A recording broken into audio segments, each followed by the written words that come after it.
18 ते 40 वर्ष वयोगटातील नागरिकांना मिळणार दर महिन्याला 3,000 रुपये. महिला असो किंवा पुरुष असो प्रत्येकाला मिळणार लाभ. तुम्ही यासाठी पात्र आहात का? काय आहे योजना ही आपण या व्हिडिओमध्ये पाहणार आहे. तर मित्रांनो, केंद्र आणि राज्य शासनाच्या माध्यमातून समाजातील सर्वच घटकातील नागरिकांसाठी वेगवेगळ्या योजना सुरू करण्यात आल्या आहेत.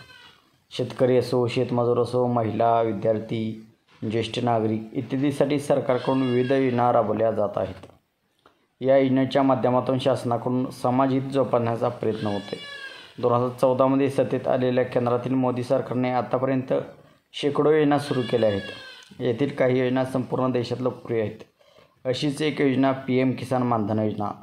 या योजनेअंतर्गत 18 ते 40 वर्ष वयोगटातील शेतकऱ्यांना त्यांची वयाची 60 वर्षे पूर्ण झाल्यानंतर प्रत्येक महिन्याला 3,000 रुपये दिले जाणार आहेत. म्हणजे पात्र ठरणाऱ्या शेतकऱ्याला दरवर्षी 36,000 रुपयाचा लाभ मिळणार आहे. खरेदीदार शेतकऱ्यांसाठी सुरू करण्यात आलेली ही एक पेन्शन योजना आहे. या योजनेअंतर्गत महिला तसेच पुरुष शेतकऱ्यांना पेन्शनचा लाभ मिळतो. अशा परिस्थितीत आज आपण या योजनेची सविस्तर अशी माहिती थोडक्यात समजून घेण्याचा प्रयत्न करणार आहोत. तर या योजनेचे स्वरूप कसे आहे हे आपण पहिल्यांदा पाहणार आहे. PM किसान मानधन योजना केंद्र सरकारने सुरू केलेली एक पेन्शन योजना आहे. या योजनेत फक्त शेतकरी सहभागी होऊ शकतात. या योजनेत सहभाग घेतल्यानंतर शेतकऱ्यांना सुरुवातीला पैसे गुंतवावे लागतात.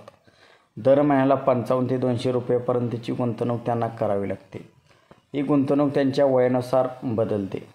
जेवढी कमी वेळ तेवढी गुंतवणुकीची रक्कम कमी असे या योजनेचे समीकरण आहे.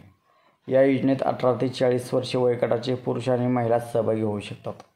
2019च्या नोंदीप्रमाणे 2 हेक्टर किंवा त्यापेक्षा कमी लागवडयोग्य म्हणजे शेतीयोग्य जमीन असणारे शेतकरी या योजनेचा लाभ घेऊ शकणार आहेत.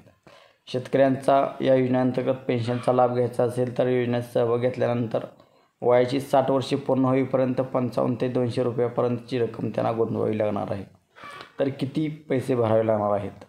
जर PM किसान मानधन योजनेत शेतकऱ्याची वयाच्या 18व्या वर्षी जर नोंदणी केली तर त्याला प्रत्येक महिन्याला 55 रुपये भरावे लागणार आहेत. दुसरीकडे जे शेतकरी त्यांच्या वयाच्या 40व्या वर्षी या योजनेत गुंतवणूक करतील त्यांना प्रत्येक महिन्याला 200 रुपये गुंतवणूक करावी लागणार आहे. गुंतवणूक सुरू केल्यानंतर वयाची 60 वर्षे पूर्ण होईपर्यंत ही गुंतवणूक सुरू ठेवावी लागणार आहे. मग वयाची 60 वर्षे पूर्ण झालीत की या योजनेत सहभाग घेतलेल्या शेतकऱ्यांना प्रत्येक महिन्याला 3,000 रुपये अशी पेन्शन चालू होणार आहे. ही एक ऐच्छिक योजना आहे. या योजनेला नुकतेच 5 वर्षे पूर्ण झाले आहेत.